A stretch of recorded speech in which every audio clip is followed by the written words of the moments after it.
il y a deux gros projets de transformation. Le premier, c'est celui de la transformation des modes de travail des agents. Nous avons décidé de déménager du 7e arrondissement à Saint-Ouen et aujourd'hui, plus de 80% des agents réalisent entre 1 ou 2 journées par semaine de télétravail. Évidemment, ça veut dire numériser les process de production, numériser les rapports, numériser la façon d'élaborer nos politiques publiques.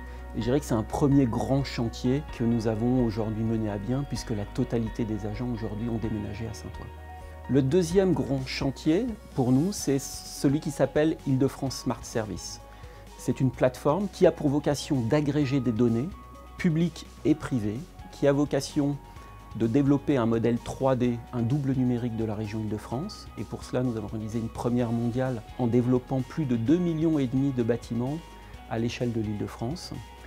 C'est une plateforme de services. L'objectif de cette agrégation de données est bien de délivrer des nouveaux services. À la région Île-de-France, nous avons organisé les mardis de la Smart Région. Ce sont des rencontres entre les startups et les acheteurs publics. Nous avons pu voir deux tendances émerger en matière d'innovation.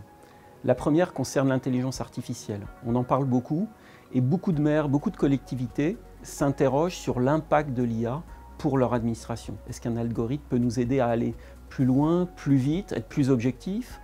Mais c'est aussi l'impact sur les ressources humaines, comment améliorer la formation des agents autour de ces sujets. Et puis le deuxième élément, je crois que c'est l'environnement. On le voit aujourd'hui, les collectivités sont confrontées à la baisse du budget de fonctionnement.